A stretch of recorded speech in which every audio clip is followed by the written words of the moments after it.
Manhattan's high drama seen on cable television.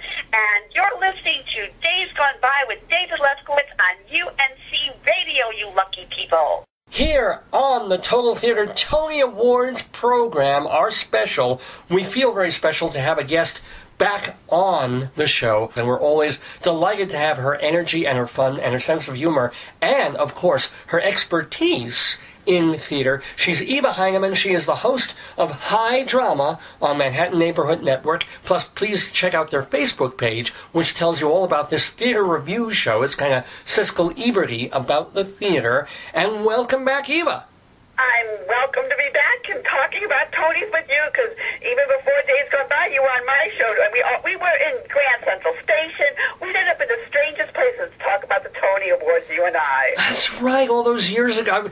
You know, if I could get to New York around this time of year, I would love to be doing that again. I always am grateful for the fun we had. And you got some cool news. Your son got into college. He's going to be starting college in the fall. Where? University of Delaware, is it? Yep, that's the one.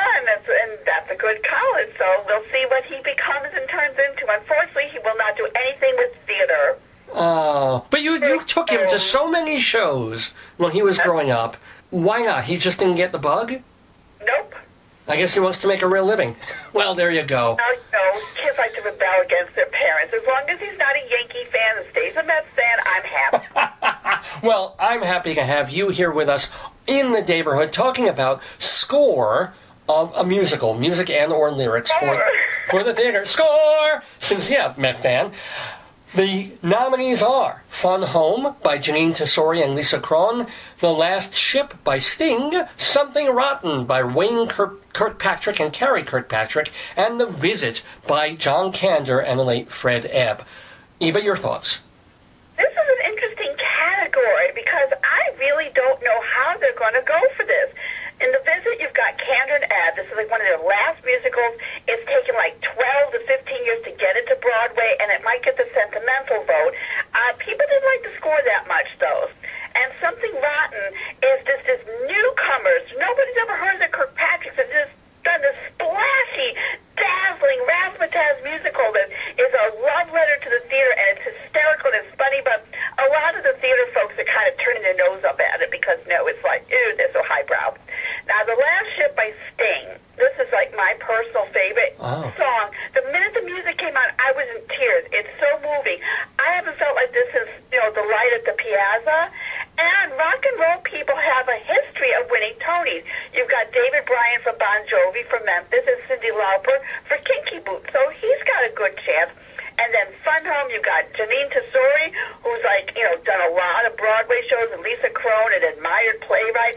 And it's a subject matter everyone just finds very moving about a closeted gay running a funeral home and his daughter and her learning her sexuality. So they're very good, but no Honeymoon in Vegas, which got shut out, and which has the most magnificent, brassy, Sinatra-type score from Jason Robert Brown. It should have been you. It's this wonderful Ladies Who Lunch musical that's a real crowd pleaser, and that got shut out. And Gigi wasn't as terrible as everyone thought it would be, but An American in Paris totally eclipsed that. And Finding Neverland, I think just everyone hates Harvey Weinstein and just, passed it over, which is a shame, because it really is very good. Well, I have to say that I did not get to see Honeymoon in Vegas, but I've been listening to the cast album, and I'm kind of partial to it. I'm a bit upset that didn't at least get a Best Score nod, because I like a lot of those songs. I think the lyrics are really clever and fun. But you're telling us, first of all, what you think will win. Do you think it'll be Fun Home, or will the crowd win out for Something Rotten? I don't know, because these are theater folks, so I love The Last Ship. Last Ship was just the most gorgeous score. I would love for that to win. And I haven't really heard anything like over the top. You hear An American in Paris is going to win everything, and Curious Incident of the Dog at Nighttime is going to win everything. Those, you hear a lot about, but they're not in this category. So I think it's between Fun Home and maybe The Visit for sentimentality's sake. Oh, wow, okay, interesting. And again, we're talking about score here, not musical directly. So here's the thing. I had this trouble last year between Bridges of Madison County and Gentleman's Guide. When you're going for score, do you go for, the most beautiful, gorgeous, lush obnoxious score like you had in Bridges at Madison County, or do you go with the fun, delightful, pleasing, enjoyable one like Gentleman's Guide, which you have here between Something Rotten and, The Last Ship Went Home with a Visit?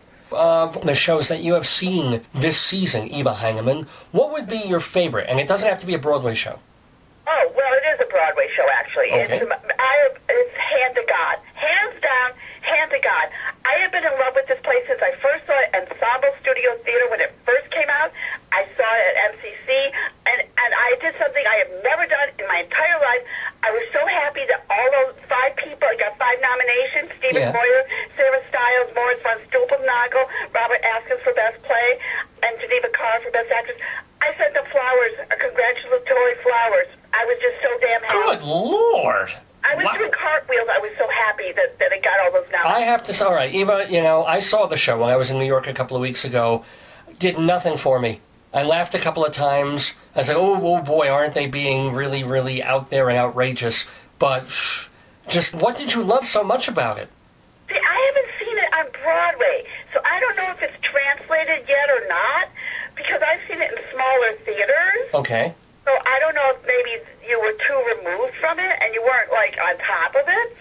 It's just so witty and vicious and funny, and also, I'm sorry, but I don't know if you might have to edit this out, but there's this, X-rated sex scene between the puppets. Yes. And the fact that these puppets are doing Kama Sutra while they're having a normal conversation, I just find that scene absolutely breathtaking. That they can, my gosh, that's an incredible scene. Even you have to admit, that was an amazing scene. It was funny. It was, but, I guess I'm spoiled by Avenue Q. I thought Avenue Q was 10 times funnier. Avenue Q was mild. It was nothing. It was Disney compared to this. Yes, it was, but it was funnier and said more about life, I think. Now, the last question we have for Eva Heinemann, who is, once again, we remind you, the host of High Drama. How many years has that been going on? 20 years come July and over 600 shows. Yeah, Eva. So, we did our 500th episode of the radio show a couple of weeks ago. So, yeah. What do you mean? What? You didn't know? You weren't listening? Oh, Eva. Yes, 500th anniversary blowout, and we're still continuing, but you've done 600 already so far. When does it air on MNN? Okay, from 1:30 to 2 o'clock on Time Warner 56, RCN 83, Files 34, and you can see it live all over the country on www.mnn.org. Click on MNN number 2. I want to ask one more question of Eva Heinemann, the host of High Drama, now about 20 years old, on Manhattan Cable. Eva, you, unlike a lot of the other critics I talk to, you really get downtown and around the town to off-Broadway theaters, which we really don't get a chance even to talk about on this show. But I would love to know, was there a production that you really liked off-Broadway in 2014-15? Well, this is actually more off-Broadway than off-Broadway, but it's just because it's the most recent in my mind. The undeniable sound of Right Now was at the Rattlestick, and it was one of these perfect plays. This is a play that totally deserves a Pulitzer Prize. It was just so perfect. What was it about? It was about this guy in Chicago who runs this punk rock place back in the 70s, and it's coming to an end. It's like CBGBs, and the DJs are taking over now. It's just to show how things passed and the new things take over, and his daughter's caught up between being new and loving her father, and it just struck such a chord in me. The undeniable sound of Right Now. The immigrant plays, too. You had When My Mañana comes about Mexican immigrants in a restaurant, and then you had a similar thing called To the Bone with Mexicans working off the books and everything in this chicken plucking factory with this evil boss. So there's some really good plays out there. That sounds like a really good plucking play, I gotta tell you. Eva Heinemann, watch her on High Drama every other Saturday on Manhattan Cable. And for all that information, please go to the Facebook page for High Drama. And remember, it's High, !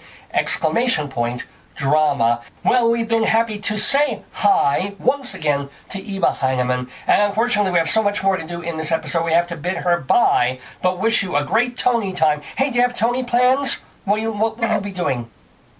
Me and Marianne Stegman always go to the Tony Awards every year, so I'm looking forward to us going and There you go. Thank you, Eva. Have a wonderful time at the Tonys and all year long at the theater. Bye now. Thanks